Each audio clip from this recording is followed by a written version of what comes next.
Welcome back to Scrappy Startups.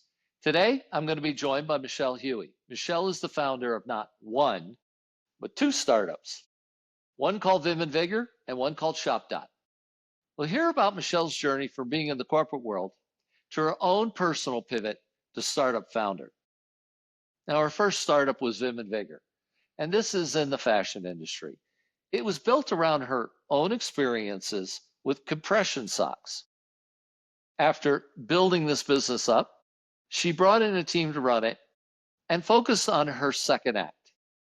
ShopDot is a software business, and it's built on her experiences with Vigor. There's a lot of unique lessons we're going to learn from Michelle around what does it take to really create and manage multiple startups. Also, we're going to learn a lot more about the pivot, which is critical to most startup success. The art of the pivot requires listening to your customers, analyzing the data, and having great instincts for modifying your direction. So with that said, let's jump into our interview with Michelle. Well, I'm super excited today. We've got Michelle Huie, and Michelle is an overachiever, as you'll learn. She's the founder of multiple startups, Vim and Vigor, and now ShopDot. Both of them, quite honestly, are very exciting, but I'm really personally intrigued by ShopDot. But before we jump into that, Michelle has had an interesting journey becoming an entrepreneur. So why don't you tell us your journey? How did you get Yeah. here? Sure if I ever decided, actually. It just kind of happened. It wasn't something that I had intentionally planned. As you mentioned, I went to those places. I was doing climbing the corporate ladder, so to speak, and had an opportunity to move out to Montana for my partner's job. He had got a job out here as a professor at the University of Montana in Missoula. And when I came out here, again, I was able to stay with the company that I was at in a different role, which was great. So I still had a job out here. And this was 14 years ago now. This was early 2011 when there Wow. wasn't as many kind of job options for things that I really wanted to do based in Missoula at that time. And so I actually took on a sales job when I moved out to Missoula. And my geography was the state of Montana, eastern Idaho, and northern Wyoming. So I know these small remote towns. I've been there. So the way that my first company came about was just personal need. I was driving around doing my sales job, was talking to a friend who's a physical therapist and complaining about how tired my legs were. And he said, "Oh, makes sense that your legs are tired. You sit all day, you're in the car." And he made a comment that was like, most people actually need to wear compression socks because they're either sedentary or on their feet all day. And one thing I always am so struck by is what one person's passing comment, which was like a nothing comment to him. It was just having a regular conversation, can completely change another person's life. I think when you think about the meta part of that is so amazing, the type of impact you can have just from interacting with someone, right? And so his one passing comment became just this obsession that I had with going down that rabbit hole, not finding anything that I wanted to wear as a young working professional in a sales job. And I decided to embark in creating this company, which I had never been in retail before. I had never manufactured products before. I've never imported products before. I have no family history. I mean, my mom worked in the garment district in Chinatown, New York, and that was the extent of our experience with that. But you kind of figure it out. Once you have a problem that you really want to solve, you figure out and you fill in the blanks for everything else, right? Well, I'm really struck about how entrepreneurial ideas actually do come from a moment in time. And Yeah, if you're not in the moment, it's just going to pass you by. I mean, people don't totally. understand how luck, opportunity, you've got to be prepared for opportunity when it comes along. Yeah. But then here you are, you've got Vim and Vigor, and you've got that off and running. What caused you to say, hey, I think I need to create a second one? Same thing, really. Same kind of identifying a problem that I saw from my first company. At that point, it was actually during COVID, and I'd been in the retail world for over a decade at that point. And I was noticing, especially with a product like I have with Vim and Vigor, a lot of medical professionals, like service-based businesses, were recommending my product. But the problem that I experienced is they didn't do traditional retail. They didn't wouldn't buy the inventory, store it, sell it for the most part, but they would sometimes call our customer service team and saying, "Hey, I have a patient here and they need this size. Can you ship it to them?" And I said, you can just go on our site and buy it, but they really wanted to be part of that solution for that particular customer or client or patient.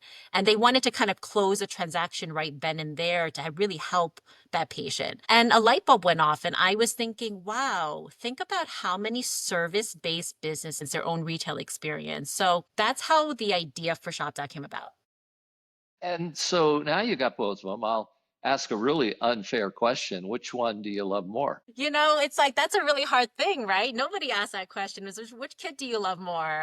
I feel like they feed into each other, frankly. They complement each other really well. I haven't been part of the day-to-day of Vim and Vigor for quite, a couple years now. I have a really great team in place and still interact with them and really help them with strategy and things like that from an what I get up thinking about every day is ShopDot. That's the baby that really needs a lot of nurturing that I'm really getting off the ground. Whereas, the other one could feed itself and could take care of itself. It's same thing, right? So I definitely am putting a lot more attention, or pretty much all of my attention, to really getting ShopDot off the ground. So you structure these two things very differently. You structure one, Vim and Vigor, you put a team in place and you operate like a board member, I assume, and a founder, Pretty but much, yeah. you make sure that team is operating and achieving their goals, pushing forward. The other one, your day to day Day to in day, I'm building taking it. it up. Yeah. And did you consciously make that decision? Did it just happen? No, you Did you really reach a point need where it. you I mean, said, I had to give it? Yeah. you really have to. You don't have a choice. Both, in the early days of Vim and Vigor too, it's a founder, every business, for the most part, 99% of businesses start as founder-led businesses, right? Yeah. Like you're Yeah. not going to be able to start a business from nothing and just hire people and be like, good luck with that, and not have the founder, that passion, that drive. There's too much uncertainty. There's too many challenges, and just trying to figure it out in the early days of any startup, that unless you're the founder who really is in it and obsessed with it and is looking for all these opportunities, they're the only ones who can really figure it out. And I really don't see a situation where a founder-led company is not, that person isn't in it in the early days. And then eventually you don't want to be in that place, because most founders, and I would consider myself in this as well, I'm amazing at 0 to 1. I'm like great at it. Put me at 0 to 1. I am your person. I will, get into the messiness of the ambiguity and really like the pain. It's a very painful process from 0 to 1. 1 to 2, I'm okay. 2 and beyond, you really want somebody else in those roles. And I would say that's often the case for a lot of founders, that when they get to 0 to 1, of course, 1 to 2, but 1, 2 and beyond, they really kind of need that next level of really expertise and people and interest to kind of take it to the next level. And that's kind of where the company was when I really started ShopDot too. So it just aligned with having this inspiration and spark coupled with where the other company really was.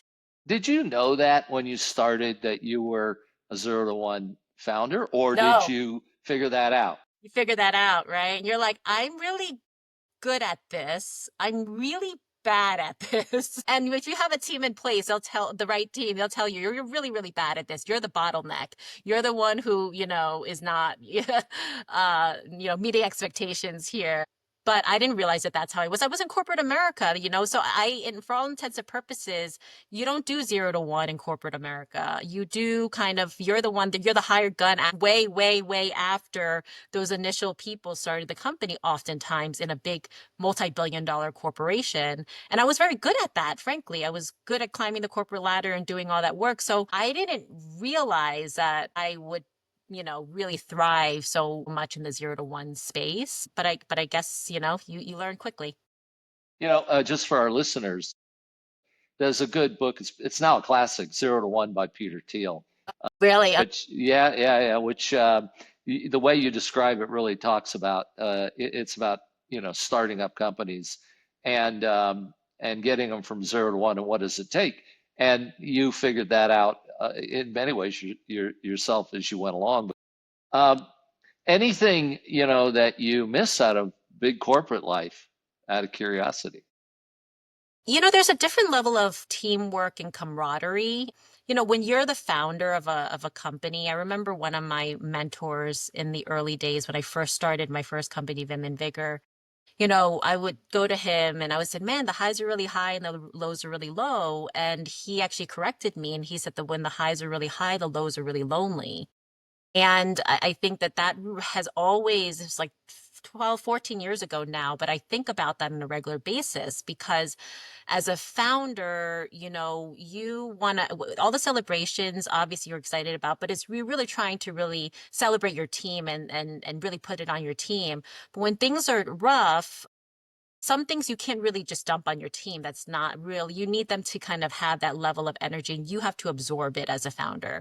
Or if you're a solo founder, solopreneur, or only have two people, there's not a lot of areas to kind of bounce that off of. And so, really it's a lot, you have to have the right mental mindset and your right kind of community of people to get you through those difficult times in order for it to work. But that is like definitely something that I do miss is like, when you're in a big corporation, you have multiple stakeholders and you have teams and you have different people who are expert as well in these specific areas. And you can say, I need help in this one specific, and there's somebody who does that, right? When you're at a smaller company, you kind of tricks of all trade situation. So, or you have to just do it yourself. So I would say I'd miss that too. I think you did something very naturally. It sounds like that a lot of founders don't actually think about, which is being a founder, you have to be self-motivated. And it's all on you. All Everything on is you. on you. You're driving the whole Yeah. thing. And it's lonely. I think that word lonely is absolutely it. But on the other hand, you found mentors to help guide you because if you don't have somebody to talk to, you truly are out there alone. Very But much.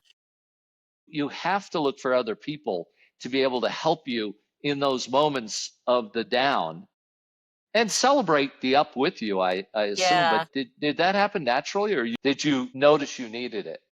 I didn't because it just kind of, the way I got my mentor who was very instrumental at me starting Vim and Vigor. I was talking to my massage therapist and she's like, you should talk to, Mark Porter. He started an apparel company. And I said, okay. And so that's really kind of how it started. And then, I would meet with him on a regular basis and just kind of learn that whole business, which I didn't know anything, about making product, manufacturing, importing, and so it was really instrumental. So it was just you have to put it out there, and you'll see what kind of comes your way. If you kind of keep it all inside and don't share with anyone, you're not going to really get other energy and inspiration, really.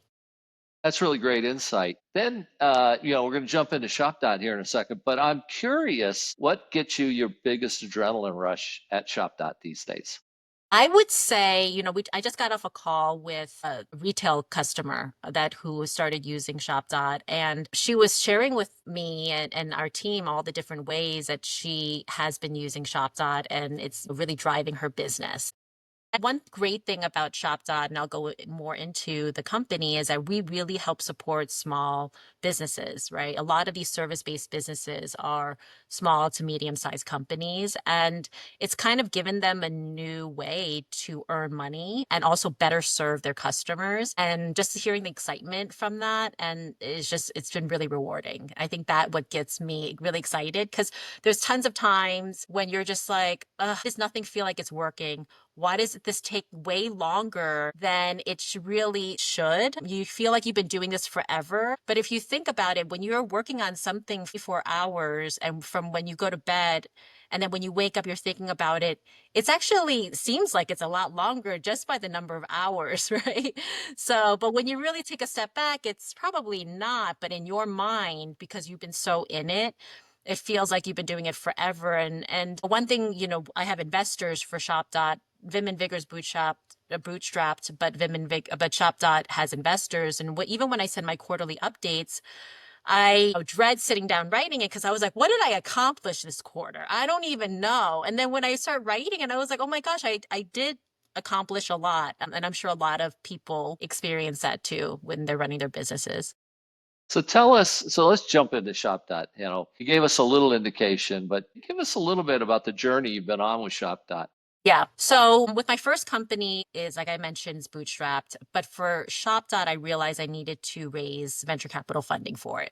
And the reason why is you can't build like half a platform. You have to invest the money in the developers to really build it out, even for your MVP. And so I have, great investors on my cap table. Next Frontier Capital based in Bozeman's one of them, Kickstart Fund out of Salt Lake, SAS Ventures out of Miami, and then Everywhere Ventures as well. So got some investment dollars to really build the MVP and build out the platform fully. And I launched, I would say, late 2023. Same concept of what ShopDot was, which was I kind of positioned it as never lose a sale. But I actually, the industry that I'm completely focused in now with ShopDot is not the industry or vertical that I started out with. Because in the vertical I was starting out with was actually more health and wellness, which is what I have experience in, and kind of independent retail stores. So I launched my platform and I beta tested it in late 2023. And I wasn't feeling it. Like there was something not, I was even interacting with the beta testers, seeing the workflow of the use of the platform. There was something missing from either the vertical I was going after, the platform, product market fit, right? That's what you're trying to do when you're beta testing. And I was not getting product market fit. And I knew it, really quickly. And it's like you can tell yourself a million lies, but the truth, like it's, you in deep down in those deep corners, that you're not getting product market fit. What was super interesting during my beta test, though, was I got two pet brands onto my platform. So ShopDot is a double-sided platform in that we onboard brands. Okay, so we onboard brands, we hold their real-time inventory, product listing, and then those service businesses can easily build an online store through ShopDot and then just publish the products that are within ShopDot onto their store and start selling in minutes. That's really how the platform Wow, works, right? that's So amazing. right, yeah, and it works great. And so what was interesting is these two pet brands joined, and then a bunch of pet service businesses, dog trainers, dog groomers joined the platform. And I'm like, what's going on? Like, there's nothing about my branding that's saying anything pet related. And so I interviewed them early 2024, around a year ago. I interviewed them. I said, why did you? I want to know how your use case. I don't know anything about the pet industry. Tell me everything, And they said, we get asked for product recommendations all day. And the only thing we do is we take screenshots and text it to our clients, or we send them a bunch of Amazon links. It's not a great or professional experience, number one. Number two is we really don't make money off of doing that, which is actually ironically secondary to that. And it's also an inconvenient experience for our clients to actually buy the products that we recommend. And so I decided to go dark for a couple months, retool the platform a little bit based on some feedback, and then relaunch under kind of Shop.pet and only in the pet industry. Because the one feedback they said is like, well, you need more pet brands. You only have like two, right? Because I haven't focused on them. So I relaunched really under Shop.pet with 100% focus on the pet industry around the summer of last year. And we've been onboarding with about 85 to 90 pet brands on our platform, several thousand Wow. products. We have over 150 pet service businesses using the platform now. And we actually just won the Purina Pet Care Innovation Prize. So it's funny, like I feel like I've been in the pet industry for a very long time, but it's been, since June of last year, and it's an amazing industry. It's been a lot of fun. I mean, who can't get happy? When you interact with these business owners and you interact with these brands, they started each of these businesses because they love animals and they're like driven by that. It's a lovely thing. And we're seeing a lot of traction with dog trainers. Rescues and shelters is another huge area that we're seeing a lot of traction in, because imagine raising money for these rescues and shelters by just buying products on their storefront, because all the commissions go back to their organization. And so there's a lot of things that we're working on these upcoming months. So where does this kind of go then? Yeah. Are you all in on pets? I know you are. Do you decide you're going to get back to health and wellness or some other area? How do you make that decision? What do you do? So I think I mean, the pet industry is, $38 billion just in pet retail, right? Just in retail, selling products is 38 billion. It's also recession proof. So I have a lot of work to do in the pet industry. What's so interesting about ShopDot though is it's really agnostic. And me going into the pet industry is actually, no pun intended, me eating my own dog food. So what I really intended to do is identify a vertical to show the functionality, because a retail solution built for service businesses, no one's ever created this or thought of kind of the concept for this and actually how to go about building it. And so me focusing on the pet industry is showing, number one, how it could easily be done. What's super interesting is over the past, I would say, couple of weeks even, I've had other industries or verticals reach out to me. One example is like the dental industry. This association within the dental industry reached out and said, I see how you're using ShopDot in the pet industry, and I want to license your technology and do this in dental. And so we're actually going to be kicking that off, I would say, late summer. But essentially, they're just going to be licensing the product and going into all these verticals. There are millions of service businesses. There are tens of thousands of these verticals that many of us have never even heard of, but that where retail plays an integral role into the service that they provide.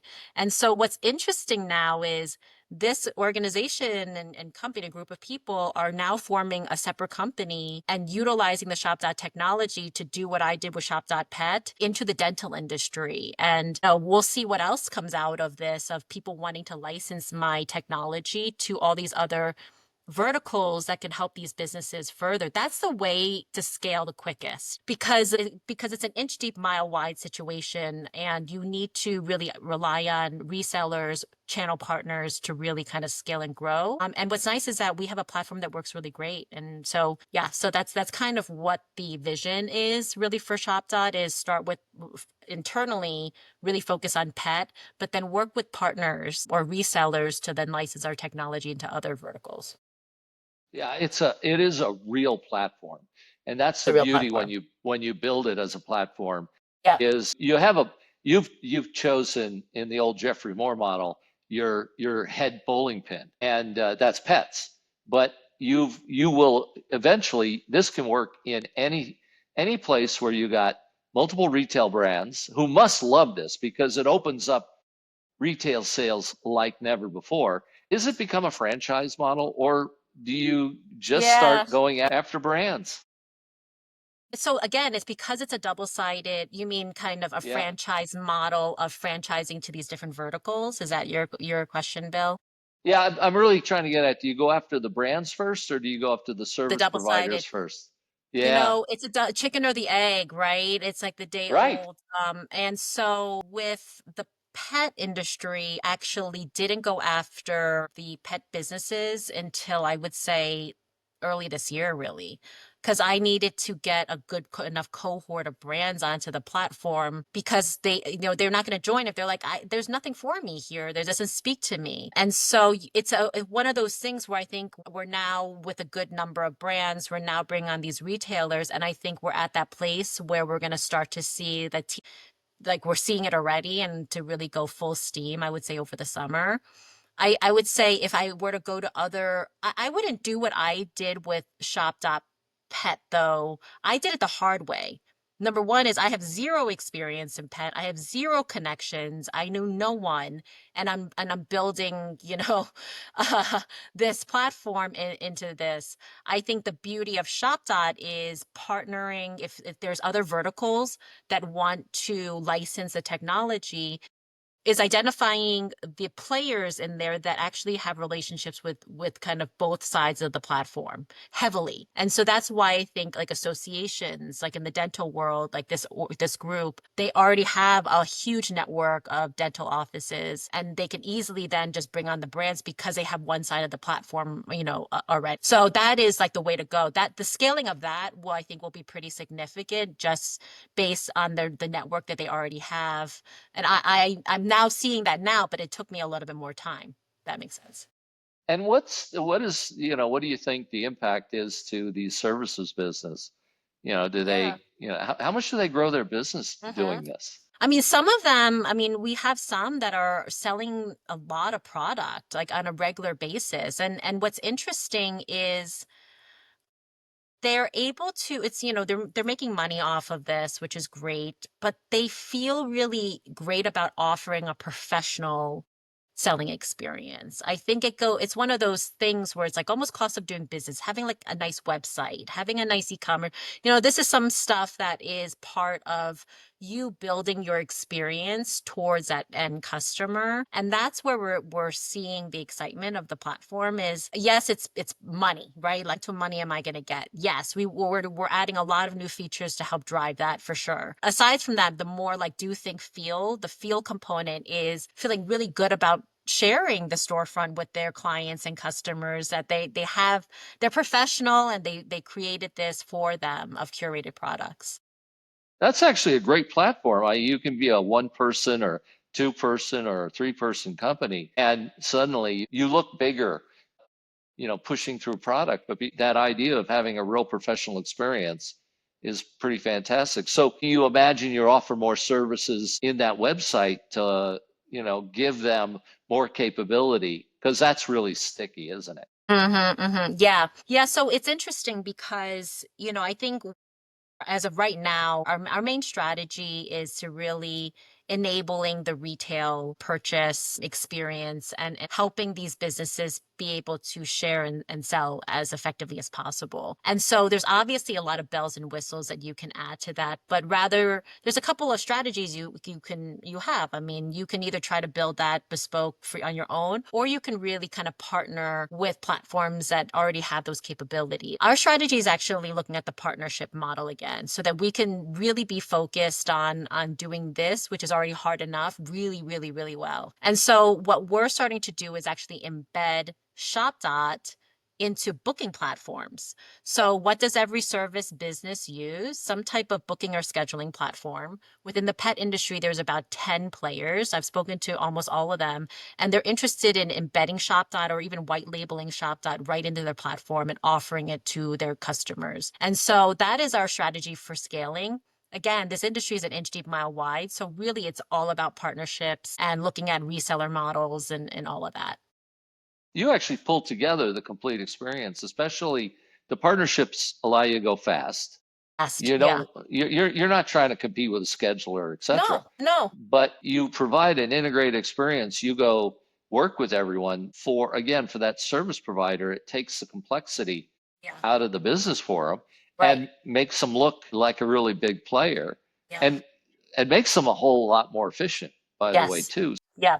I think that's brilliant, that partnership strategy. Stay the platform, integrate everything in. Exactly. Stay the platform, do this really, really well, build it out, and then work with partners to, and and share in obviously the money. What's nice about these partners is that they get to either upcharge or upsell for this offering. We also partner with them on a percentage of the sale as well. So we have different structures. So we actually are just kicking off our first booking platform where we're going to be white labeling ShopDot into a booking platform. And what's interesting about that approach too is I get into one, I can get into hundreds or thousands of pet businesses with that one partnership that reaches hundreds of thousands of pet parents. And those booking platforms too, they have, they can do a lot of different things of pushing product sales and retail sales along a different part of the customer journey, right? So if you're like a booking platform, someone is going in to book a service. Hey, by the way, here are some products that, Bill the groomer or Bill the dog trainer loves. And then just kind of, and then upon service, post service, checkout, there's all these different places where retail can be complemented into the service that they provide. So again, it's kind of fun to get into a head of a pet parent and then think about all the areas in which retail can play a role that isn't right now. And ShopDot makes it easy for you to incorporate retail along a pet parent's journey. And the way we want to reach them is through these partnerships. I get more excited about the platform every time I talk to you because I have to say, I think this is brilliant because you can create a service business and get off and running in a way that, you could never do before. Any final lessons learned or things you wish someone had told you when you started all this that would have allowed you to go faster? Man, I think like what could I wish I always know now, you know? Um, like it's a constant battle because it's a race against time. It's always a race against time. It's a race against time with when it comes to money and cash burn and revenues and EBITDA and all that stuff. And so I think that is I don't know. I wish I had the words or had the insights to say things I wish I knew. I mean, obviously, and these are classic things that this is not a linear process. It's been a lot of ups and downs and you got to celebrate the wins, but then you just have to keep moving ahead. The only, way forward is through. So it's like one foot in front of the other. I think one big thing that I think that I try to focus on is when I look at you always want to plan ahead, but sometimes when you look too far ahead, it becomes overwhelming and paralyzing. And so, what I try to do is just focus on what do I need to accomplish in the next like 3 months, 2 months, 1 month, 2 weeks, and then just like really create bite-sized chunks so that I don't get overwhelmed by all that needs to happen. Because if you follow that way of thinking, before you know it, you're there and you've accomplished everything you wanted to. But if you look too far ahead, it's have been paralyzed by it. And when I wake up in the middle of the night, it's because I'm thinking too far ahead and it's paralyzing to me. And so that's probably the biggest thing I would say right now for me. So, just some last fun questions. This is what I call my favorite Montana section. Okay. So, tell me your favorite Montana store. Favorite Montana. Oh man. You can have a couple. Okay, Rockin' Rudy's in Missoula. I mean, that is a treasure trove. You can spend hours there. I live actually 2 blocks away. It's a dangerous place. I buy a lot of things I don't really need, but it just makes me happy. So definitely Rockin' Rudy's is probably my favorite Montana store. That's awesome. How about do you have a favorite Montana restaurant?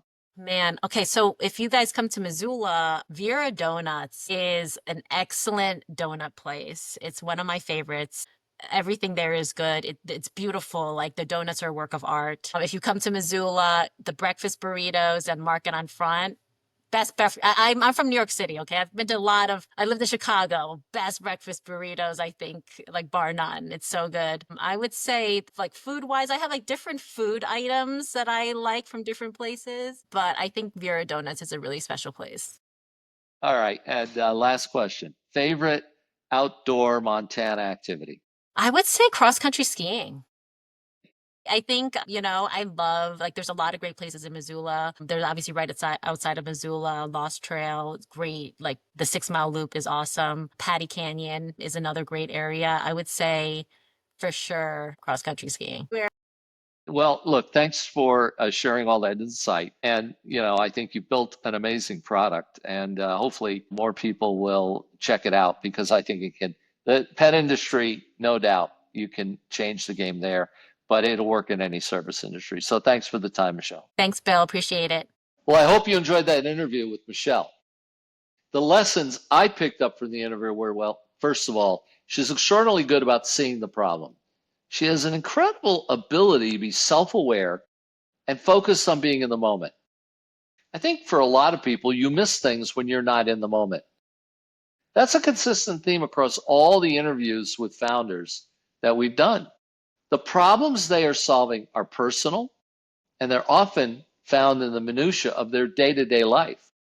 Second lesson, if you're going to start two companies, pay special attention to talent and getting the right people, because your attention will invariably be taken up a little bit more by one than the other. You need to make sure you can step back, let one of them run without your full-time attention. Now, she took it a step further by understanding what she does well and knowing when the right time was to turn over the reins. Third lesson, which is especially important to tech startups, is to find your pivot. No tech startup survives first contact with customers. And during that first contact, you've got to find out what's working, what's not, and use that to inspire your pivot. Fourth lesson is while focus is critical to succeeding, if you want to play the longer term big game, you must create not just a product, but a platform. Amazon did this exceptionally well, starting with books, but underlying that was an e-commerce platform. Focus on what Jeffrey Moore calls the first bowling pin. And then when you're ready, use that platform to expand. For Michelle, that's pets. Pets are her first bowling pin. But the platform she's created means she can take it in a lot of different directions going forward, and she can play a longer game. Finally, my favorite lesson was when she said, it's a race against time. All startups have limited resources. We've got limited time to get our business to the point where it crosses the chasm, like Jeffrey Moore talks about. So I hope you enjoyed that. I look forward to our next episode of Scrappy Startups. And if you get a chance, please check out Vim and Vigor and ShopDot.